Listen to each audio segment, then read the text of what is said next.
কেউ চলে আসবে। অরু আজ বড় নির্ভীক। সে আরেকটু নিবিড়ভাবে বসে দৃঢ় হাতে জড়িয়ে ধরে। তন্ময়ের চোয়াল শক্ত হয়, চোখ দুটো অশান্ত ভঙ্গিতে সেকেন্ডের জন্যে বন্ধ হয়। অরুর প্রাণোচ্ছল কণ্ঠে গদগদ ভাব। দীপ্ত বাবার সঙ্গে বেরিয়েছে, সাবিহা আপু অয়ন ভাইয়ার সাথে প্রেম করছে, রুবি আপু বাগানে, বড় মা, চাচি, মা সবাই রান্নাঘরে। দুপুরের আয়োজন করছে। বড় চাচু গাড়ি পরিষ্কার করাচ্ছে দারোয়ান চাচাকে দিয়ে। আপাতত কেউই আসবে না। তন্ময়ের গলাটা শুকিয়ে চৌচির মরুভূমির মতন খা খা করছে। অনুভূতির জোয়ারে ভেতরটা আন্দোলন করছে, ধক ধক করে চলেছে। ইচ্ছে তো করছে ওরুকে শক্ত করে জড়িয়ে ধরে গভীর চুম্বনে লিপ্ত হতে। তবে সব ইচ্ছেদের কি পূর্ণতা দিতে হয়? বাড়িতে আজ সবাই উপস্থিত। কেউ দেখে ফেললে বড্ড লজ্জাজনক ব্যাপার স্যাপার হয়ে দাঁড়াবে। অরু এই চাঁদগাই মুখ বাড়িয়ে চুমু বসালো তন্ময়ের চাপ দাড়ির ওপর। তন্ময় চোখ বন্ধ করে ফেলে। সে কেন পারছে না অরুকে জোরপূর্বক সরাতে? কেন ওর বাচ্চামিতে আশকারা দিয়ে চলেছে? Wake up Tanmay, it's dangerous. নিজেকে নিজে সাবধান করেও লাভের লাভ কিছু হলো না। তার কণ্ঠে মিনতির আভাস। নিচে যা, আমি আসছি। অরু এ যাত্রাতেও নিরুত্তরতার মিনতির নিকট। সে উল্টে নিজের মতন বলে ওঠে, আজকের ওয়েদার অধিদপ্তর কি জানাচ্ছে জানেন? তন্ময় নিরুপায়। কি? আজ প্রেমের বৃষ্টি হবে বিকেল বেলায়। অরু ঠিক কিসের বড়শি ফেলেছে তন্ময় বুঝে ওঠেনি। অবুঝ জিজ্ঞাসু চোখে চেয়ে শুধায়, প্রেমের বৃষ্টি? যেই বৃষ্টিতে আপনি আমায় নিয়ে ঘুরতে যাবেন, ওটাই প্রেমের বৃষ্টি। তন্ময় ওর লজিক শুনে আশ্চর্য না হয়ে পারে না। পৃথিবীর সব অদ্ভুত যুক্তি ওর কাছে থাকে। সে অতিষ্ঠ ভঙ্গিতে ভ্রু তোলে। কখন বলেছি ঘুরতে নেব? আমার তো মনে পড়ছে না।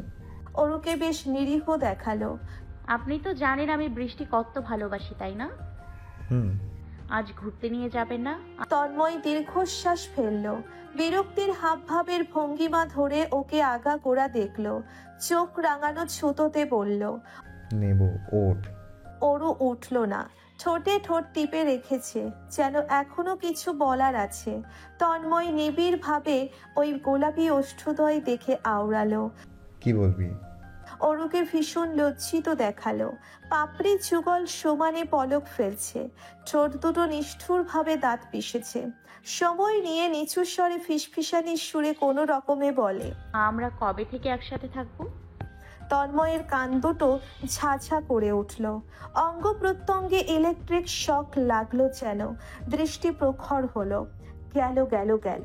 তার দেহে থাকা বিন্দু মাত্র হতভাগা ধৈর্য উবে গেল। মুহূর্তেই অরুর কোমরে থাকা তার দুটো হাত দৃঢ়তর হলো। খামচে ধরল সেথায়। চোখের পলকে মুখ বাড়িয়ে অরুর ওষ্ঠদয়ে শক্তপোক্ত কামড় বসালো।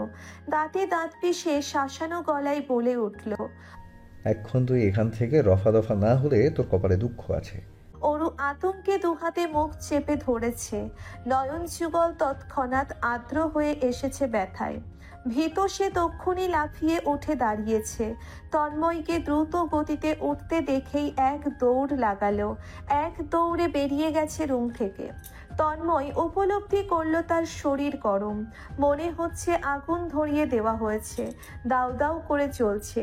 সে জানালা বন্ধ করে দিল, বারান্দার দরজা লাগালো, মূল দরজা লাগিয়ে এসি ছাড়লো। কি সাংঘাতিক পেকেছে এই মেয়ে। তন্ময়কে দম বন্ধ করে না মেরে শান্ত হবে না, ওকে শায়েস্তা না করলেই না। সেলফোনটা বাজছে। তন্ময় এগিয়ে হাতে নিতেই দেখে রিয়ানের কল। রিসিভ করে কানে ধরতেই রিয়ান বড় চমৎকৃত গলায় ডেকে ওঠে, দোস্ত। ফোনটা তক্ষুনি কানের কাছ থেকে ছিটকে সরিয়ে আনে তন্ময়। রাগ সংবরণ করে গম্ভীর গলায় শুধায়, কি? রিয়ান ওপাশে চিৎকার করে বলে, মামা তো সেই খেপা, কথাবার্তা আগামো নাকি কাটমো? মাহিনের কণ্ঠ ভেসে এলো তখনই, কেটে দে, ওর বউয়ের রাগ আমাকেও উপর ছেড়ে দিবে। গলাটা ঝটপট কেটে গেল। তন্ময় ছুঁড়ে মারল ফোনটা বিছানায়। সব ফাজিল তার গলায় ঝুলেছে।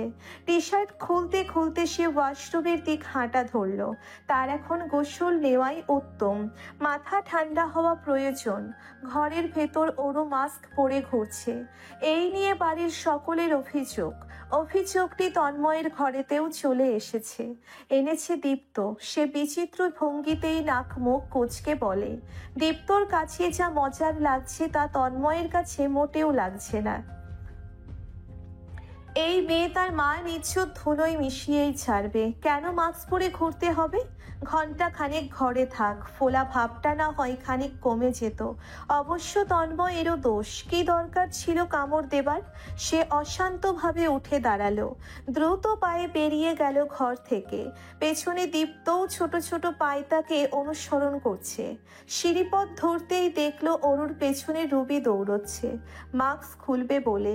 তন্ময়ের হার্ট ব্লক খায়। সে উচ্চ কণ্ঠে ধমকাবে, পূর্বেই যা ঘটার ঘটে গেছে। রবি মাস্ক খুলে অরুর মুখ নিবিড়ভাবে দেখছে। লিভিং রুমে তখন স্বয়ং তার পিতা শাহজাহান মোস্তফা বসে বড় বিনয়ী, উৎসুক এবং চিন্তিত গলায় জিজ্ঞেস করছে, কি হয়েছে মামুনি, কোনো সমস্যা? তন্ময়ের ইচ্ছে করছে উদাস গলায় বলতে, তোর মামুনিকে আমি শাহজাহান তন্ময় কামড়ে দিয়েছি। এখন আমার কি করবে করো। খাবার টেবিলে সবাই বসে। খাওয়া দাওয়ার পর্বটি বেশ আনন্দের সহিত চলছে বলে মনে হচ্ছে। দেওয়াল ঘড়িতে তখনও 2:12 বজ্রপাতের ধ্বনি ভেসে বেড়াচ্ছে। বৃষ্টি হবে শীঘ্রই। খাওয়া দাওয়ার ফাঁকফোকরে মিটিমিটি হাসছে সাবিহা, রুবি, আকাশ। ওদের এহেন রঙ্গ তামাশার সম্মুখে অরু লজ্জায় মাথা নুইয়ে রাখলেও তন্ময় বড় সাবলীল ভঙ্গিতেই আছে, যেন ওদের হাসাহাসি তাদের দুজনকে ঘিরে না। নিজের মতন খেতে ব্যস্ত। এমনকি আহামরি পাত্তা দিচ্ছে না নিজের পিতা মহাশয় শাহজাহান মোস্তফাকেও। মোস্তফা সাহেবের মুখমণ্ডলের অবস্থা বেশ একটা সুখকর নয়। গুরু গম্ভীর তার মুখশ্রীর হাবভাব। তেরচা ভাবে ছেলেকে পরখ করে নিচ্ছেন ক্ষণে ক্ষণে। তার তীক্ষ্ণ দৃষ্টির প্রভাবটুকু তন্ময় অনুভব করেও অবুঝের ভান ধরে আছে। সংকোচনীয় ব্যাপারটি ঘটে গেছে তো গেছে, এখন আর কি করার। নিজের বউকে চুমুটুকুর বদলে কামড় না হয় খেয়েছে, তাতে কি এমন হয়েছে? তার বউকে সে চুমু খাবে নাকি কামড়, তারও কি কৈফিয়ত দিতে হবে নাকি? এক ফাঁকে বাঁকা চোখেতে একবার অরুকেও দেখে নিয়েছে। অপদার্থটা মাথা নুইয়ে হাঁসফাঁস করছে। এত লজ্জায় যদি পাবে তাহলে নেমেছিল কেন নিচে?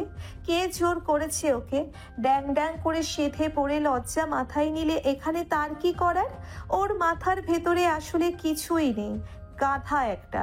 খাওয়া শেষে তন্ময় যেতে নিয়েও আরেকটি বার ফিরে চায়। অরু এখনো বলদের মতন খাবার প্লেটে নিয়ে বসে আছে। 2 লোকমা কোনো রকমে হয়তোবা মুখে তুলেছিল।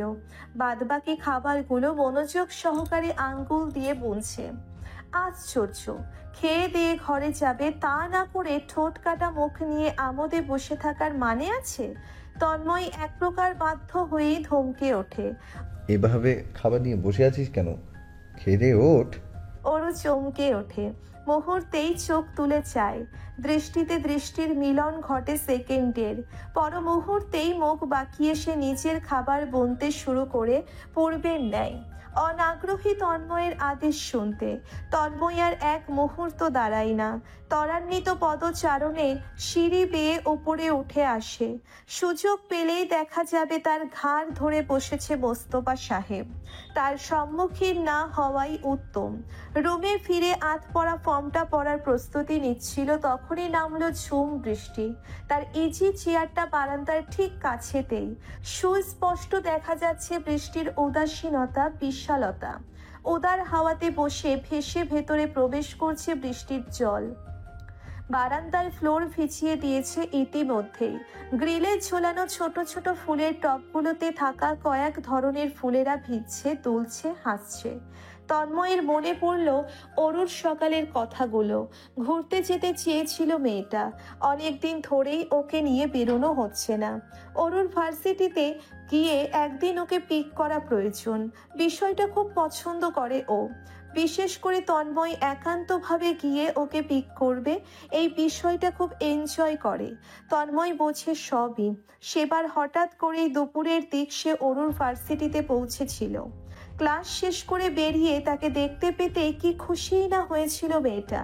পাশে দাঁড়ানো বন্ধু বান্ধবগুলো কেউই যেন তখন আর ওর চোখের দৃষ্টিতে নেই। শুধুই তন্ময় বসবাস করছিল ওই মণি দুটোতে। সেই হাস্য উজ্জ্বল মুখটার কথা ভাবলে এখনো আনন্দে জোয়ার বয় তার হৃদয়ে। অথচ কাজের চাপে আজকাল সময় দিতে পারছে না ভেবেই তন্ময় দীর্ঘশ্বাস ফেলে। দেয়াল ঘড়িতে দৃষ্টি বুলিয়ে নেয় একটি বার। এখনো আসছে না যে, বৃষ্টি নেমেছে মিনিট 5 হলো বলে। ও কি দেখেনি? তন্ময় গুনে গুনে আরো মিনিট 5 অপেক্ষা করলো, তবুও অরুর দেখা পাওয়া গেল না। অবশেষে সে নিজেই উঠে দাঁড়ালো। নিশ্চয়ই অভিমান ধরে বসে আছে। অভিমান ছাড়া আর কি বা পারে করতে। ওয়ালেট, ফোন, গাড়ির চাবি হাতে নিয়ে বেরিয়ে পড়ল। অরুর রুমের দরজা খোলা, ভেতরে কেউই নেই। তন্ময় সিঁড়ি ভেঙে নিচতলায় নেমে আসে। ড্রয়িং রুমে বসে মোস্তফা সাহেব, আনোয়ার সাহেব এবং ওহি সাহেব সাপ লুডো খেলছেন 3 ভাই। চা খাচ্ছেন আর সাথে আলাপ ছুড়েছেন ব্যবসায়িক কর্মকাণ্ড নিয়ে। অরুকে কোথাও দেখা গেল না। তন্ময় ভ্রুদয় কুঁচকে দীপ্তকে ডাকলো গলা তুলে। দীপ্ত রান্নাঘর থেকে ছুটে এলো, মুখে তখনও ঠাসা মিটবল। জবেদা বেগম আজ মিটবল বানাচ্ছেন। তার হাতের সবই কম বেশি সুস্বাদু হয়। তার হাতে বানানো এই মিটবলও অসাধারণ হয়েছে খেতে। দীপ্তই সর্বপ্রথম খেয়ে টেস্ট করছিল রান্নাঘরের বেসিনের ওপর বসে। তন্ময় অরুর সম্পর্কে শুধাতেই দীপ্ত হাত উঠিয়ে ওপরে দেখায় সাবিহার রুমের দিকটায়। তন্ময় পুনরায় সিঁড়ি ধরে ওপরে উঠে আসে। সাবিহার রুমের কাছাকাছি গিয়েই তার পা জোড়া থেমে আসে। রবি দুষ্টুমির সুরে রঙ্গ করে বলছে, কি রে, চুপ আছিস কেন? বল বল, আমাদের খুলে বল, হয়েছে কি? আমরা যা ভাবছি তাই বুঝি। তন্ময় ভাইকে দেখে কিন্তু রোমান্টিক বলে মনেই হয় না। ভাই তোকে ধরে চড়িয়ে পড়াচ্ছে, এতটুকুতেই আমার চিন্তা ভাবনা সীমাবদ্ধ। এর থেকে বেশি ভাবা সম্ভবই হচ্ছে না। হাসাহাসির একটি ঝড় বইল রুবির বাক্যগুলো শেষ হতেই। সেখানে আকাশের কণ্ঠের হাসির ধ্বনিও মিশ্রিত। তন্ময়ের কপালের ভাঁজ দৃঢ় হলো। সে পদচারণ ফেলে এগুবে, তখনই অরুর অস্পষ্ট গলার স্বর শোনা গেল, বড্ড বিরক্তি মিশে তার বচনের ভঙ্গিতে। তোমরা কি কখনো পড়োনি, ডু নট জাজ আ বুক বাই ইটস কভার? আমার তন্ময় ভাই কেমন তা আমি জানলেই হবে, তোমাদের তো জানার প্রয়োজন নেই। সাবিহা সহমত পোষণ করল তৎক্ষণাৎ।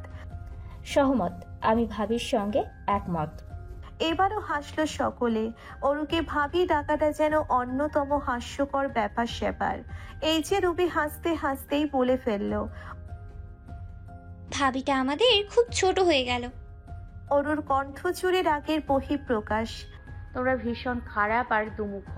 তোমরা দুর্বলকে পিষে মারো আর শক্তিশালীকে ভয় করো। যাও না গিয়ে তন্ময় ভাইয়ের সামনে রঙ্গ তামাশা করো, দেখি তোমাদের কত সাহস। আকাশ হেসে রসিকতার সুরে বলল, কি রে অরু, এখনো তন্ময় ভাই বলছিস? তোর কি আর ভাই হয়? কেন হবে না? তন্ময় এবারে দরজার সম্মুখে এসে দাঁড়ালো। দরজাটা শটানভাবে খোলাই ছিল। তাকে দেখে পিন পতন নীরবতা বইল সেকেন্ডের জন্যে। সাবিহা তড়িৎ পেছনে ঘুরে ইতিমধ্যেই টেবিল গোছাতে ব্যস্ত হয়ে পড়েছে। রবি মাথা নিচু করে বাথরুমে ঢুকে গিয়েছে। ধমক সে খেতে চায় না। আকাশ ফোন টিপছে বিছানায় বসে, মুখে তখনও তার দুষ্টু হাসি। ওর সবগুলো দুমুখদের কর্মকাণ্ড দেখে ভেঙচি কাটে। কত বড় দুমুখ সাপ সবগুলো। এখন তন্ময়ের সামনে কেন ওসব দুষ্টু কথাবার্তা বলতে পারে না? ভালো সাজবার মানে কি? তন্ময় সরু চোখে দেখছে অরুর ভোতা মুখটা। ও অসন্তুষ্ট ভঙ্গিতে দাঁড়িয়ে আছে ঠাই, যেন তন্ময় না ডাকলে এক পা নড়বে না। তন্ময় অসহায় কণ্ঠে ডাকে, দাঁড়িয়ে আছিস কেন? আয়। অরু এবারে মাথা তুলে চায়, মুখ বাঁকায়, তবে কথা শোনে। হন হনিয়ে বেরিয়ে আসে রুম থেকে। সিঁড়ি বেয়ে আগেই নেমে যাচ্ছে। আনোয়ার সাহেব মেয়ের তাড়াহুড়ো দেখে গলা তুলে সাবধান করলেন। ওহি সাহেব শুধালেন, বাইরে বৃষ্টি মামুনি, কই যাচ্ছ তুমি? তিন ভাইয়ের প্রশ্নবোধক দৃষ্টি আপাতত অরুর পানে। তন্ময়ও পিছু পিছু নেমে এসেছে। অরুর হয়ে জবাব সেই দেয়। একটু বেরোচ্ছি ওকে নিয়ে। আনোয়ার সাহেবকে দারুণ খুশি দেখালো। তুই বুঝি বেরিয়ে পড়ো তাহলে, ঘুরে ফিরে বৃষ্টি বিলাস করে এসো, তবে বৃষ্টিতে ভিজো না যেন। মোস্তফা সাহেব মুখে কিছু বললেন না। শক্ত দৃঢ় চোখে শুধু ছেলের পানে চেয়ে পিতা পুত্রের দৃষ্টির মিলন ঘটল। একজনের সূক্ষ্ম দৃষ্টি আর অন্যজনের সাবলীল।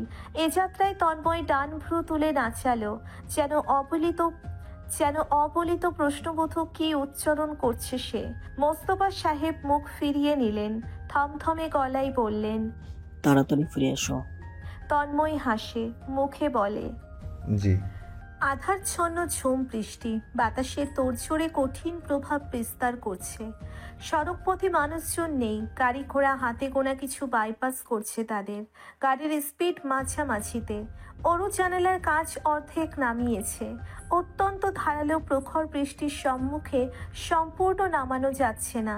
সুযোগ পেতেই বৃষ্টি পোটলা পুটলি বেঁধে তার কোলে বাসা বাঁধতে উদ্যত। তন্ময় আজ চোখে তো টানায় ভোগা অরুকেই দেখছিল। এ যাত্রায় মুখ খুলল সে। কাঁচ নামাতেই হবে কেন? ভেতর থেকে কি দেখা যাচ্ছে না? অরুর কণ্ঠ জুড়ে আশ্চর্যতা। এক বিষ হলো নাকি? বৃষ্টি ছুঁয়ে সরাসরি না দেখে কি উপভোগ করা যায়? না যাওয়ার তো কোনো কারণ দেখছি না। অরুর ক্ষোভযুক্ত নয়ন যুগল সূক্ষ্মভাবে তন্ময়কে পরখ করে নিচ্ছে। আপনি চাচ্ছেন আমি যেন রেগে বাসায় চলে যেতে চাই? তাহলে আর আমায় ঘুরে নিতে হবে না, তাহলে আমায় ঘুরতে নিতে হবে না, আপনি বেঁচে যাবেন।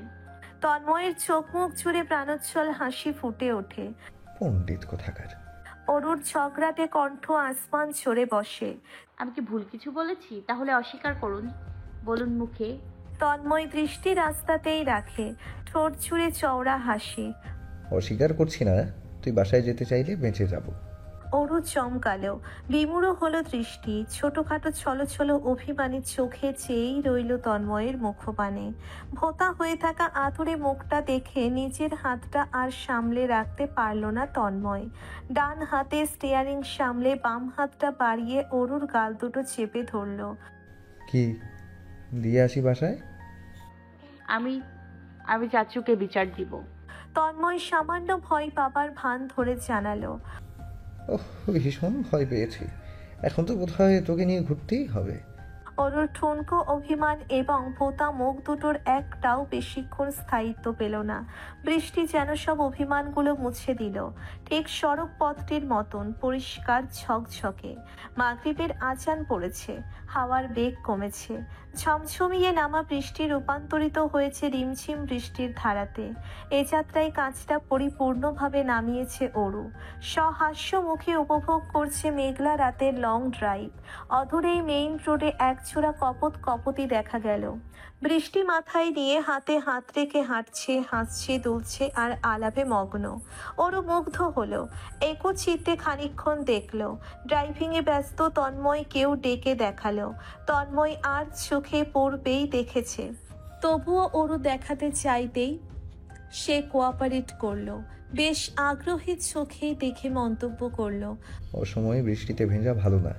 ওরও চটে গেল মুহূর্তেই, ভেঙচি কাটলো। আপনি ভিজবেন না ভালো কথা, এর জন্য কি অন্যরাও ভিজবে না?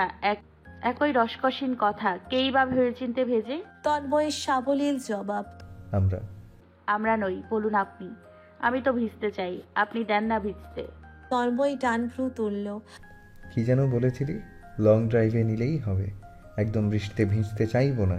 অরুর মুখাবয়ব ছুঁড়ে অমাবস্যা নামে, আহত চোখে চাই, বিড়বিড় করে বলে, আমি কি বলেছি ভিজবো? আমি শুধু ট্রুথগুলো বলছিলাম। বড্ড উপকার হয়েছে আমার। গাল ফোলালো, মাথা ঘুরিয়ে পুনরায় বাইরে নজর ফেলল। তবে অভিমানে স্থায়ী রইল না। এক পর্যায়ে হাত বাড়িয়ে বৃষ্টি ছুঁয়ে আবদার ছুড়ল। চা খাবো, বৃষ্টিতে চা খেতে দারুণ লাগে। এই আবদারটুকু তন্ময় মানল। সামনেই পেয়ে বসলো একটি টঙের দোকান, আধো খোলা। সেখানেই থামলো গাড়িটা। অরুকে ভেতরে বসতে বলে নিজেই গেল চা আনতে। ওয়ান টাইম কাপগুলোতে 2 কাপ চা নিয়ে ফিরল। গাড়িতে ঢুকতে ঢুকতে ভালো রকমের ভিজল। মাথার চুলগুলো মুখমণ্ডল আর্দ্র, পরনের টি শার্টের অনেকাংশ ভিজেছে। সিটে বসেই অরুর হাতে চায়ের কাপ দুটো ধরিয়ে দিয়েছে। বাম হাতে ওর গায়ের ওড়নার এক অংশ টেনে নিয়ে মাথা মুখ দেদারসে মুছে ফেলল। ওরু ফ্যালফ্যাল চোখে শুধু দেখল শুকনো ওড়নাটা মুহূর্তেই ভিজে গেল। ঘুরে ফিরে বাড়ি ফিরতে সেদিন রাতের 12টা বেজেছিল। সেদিন ছিল রোববার। তন্ময় অফিস থেকে বাড়ি ফিরেছে 8:55-তে, প্রায় 9টা ছুঁই ছুঁই। দোরগোড়া পেরিয়ে ভেতরে প্রবেশ করতেই আশ্চর্যান্বিত হয়। লিভিং রুমে বসে সবাই সিলেট ট্যুর সম্পর্কিত আলাপ আলোচনা করছে। সিলেট ট্যুর সম্পর্কে বাড়ির মানুষ জানলো কিভাবে? প্রশ্নের উত্তর সে 2 মিনিটের মাথাতেই পেল। বাসায় তার বেয়ারা বন্ধু দলবল এসেছিল সন্ধ্যায়। তার পুরো পরিবারের এক একটি সদস্যকে রাজি করিয়ে তবেই বিদায় হয়েছে। পাষাণ হৃদয়ের মোস্তফা সাহেব অব্দি সমর্থন হতে বাধ্য হয়েছেন। হবে নাই বা কেন? তার বন্ধুরা এক একটা শয়তানের চাচাতো ভাই, দারুণ রকমের পণ্ডিত, তন্ময়কেই ছাড়ে না। প্রত্যেক সপ্তাহে 3 বেলা হাটে তুলে বিক্রি করে টাকা গোনে। সেখানে তার পরিবারকে কনভিন্স করানো ওদের হাতের ময়লা মাত্র। তবে তন্ময়ের জন্য বিষয়টা চমৎকার লাভজনক হলো বটে।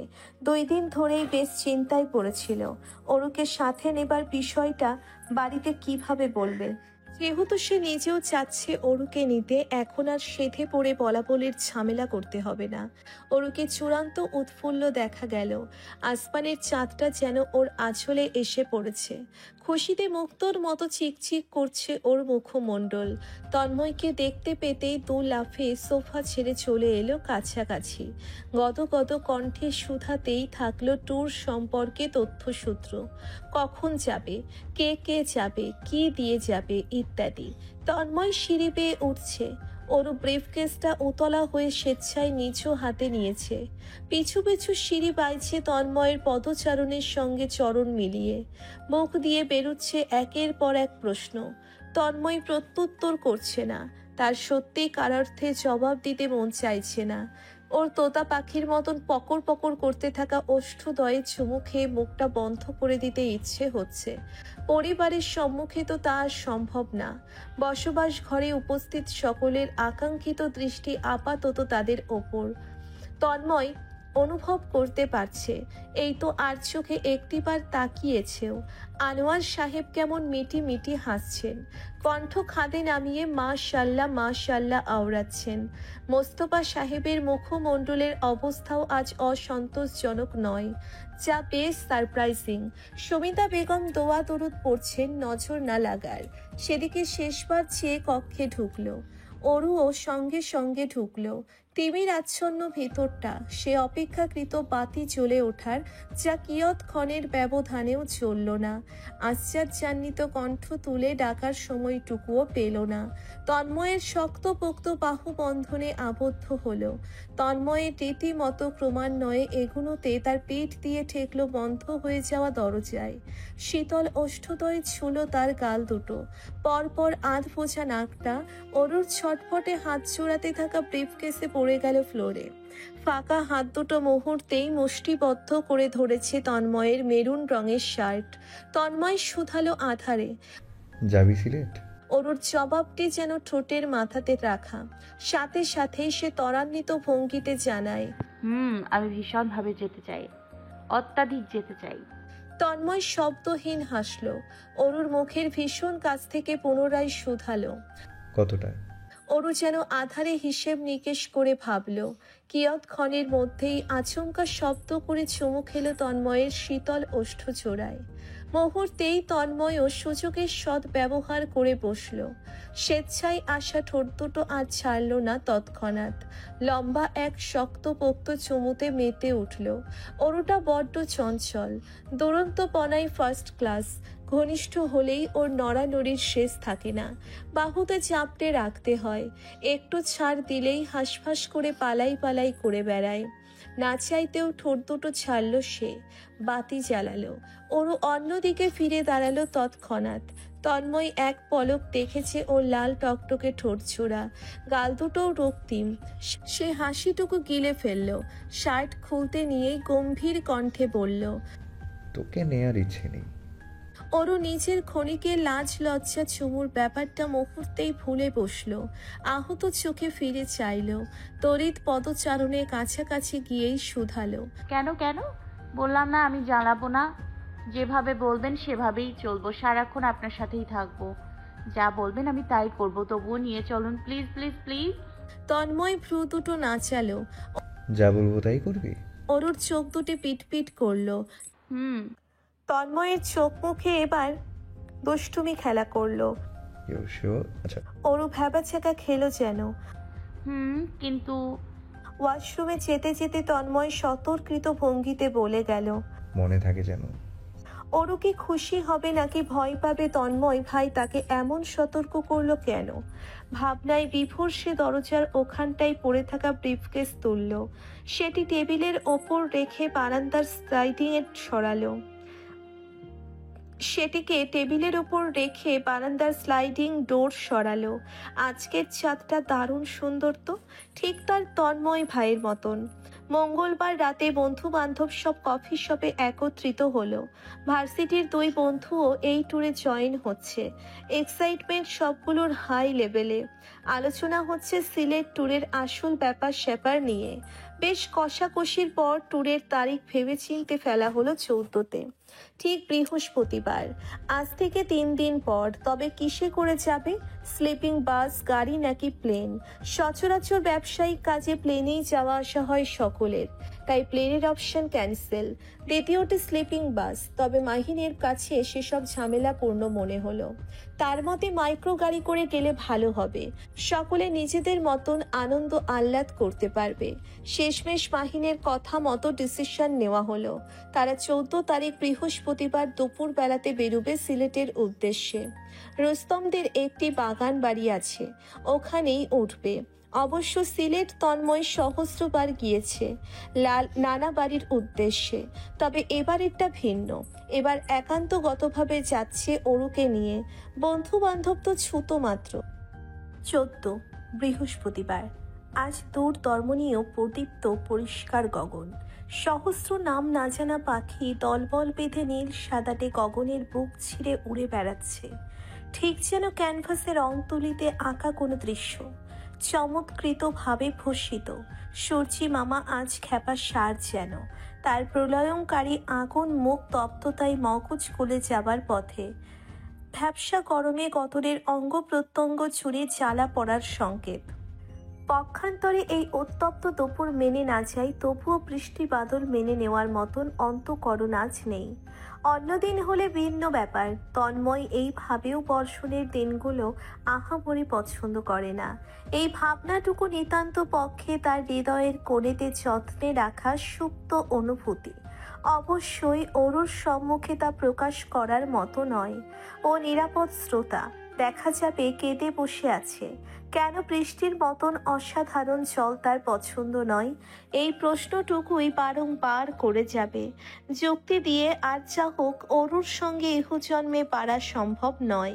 অভিমান করে বসলে একান্ত তন্ময়ের অর্থনাশ। সে চায় না তার হাসি খুশি প্রাণোচ্ছল না হওয়া সংসারে আগুন লেগে বসুক। ইতিমধ্যেই বাম পকেটের আধুনিক যোগাযোগ ব্যবস্থাপূর্ণ যন্ত্রটি সহস্রবার কেঁদেছে, ক্রমান্বয়ে আওয়াজ করেই চলেছে। 2 মিনিট চুপ করার নাম নিচ্ছে না। ডান হাত বাম পকেটে ঢুকিয়ে ফোনটা বের করলো তন্ময়। স্ক্রিনে ভেসেছে ইংরেজি অক্ষরে বড় করে লেখা মাহিনের নাম। 16টি মিসড কলের 12টি তার একার করা কার্যক্রম, বাকি 4টি সুহানি এবং রিয়ানের। দুজন গুনে গুনে দুটো করে কল করেছে।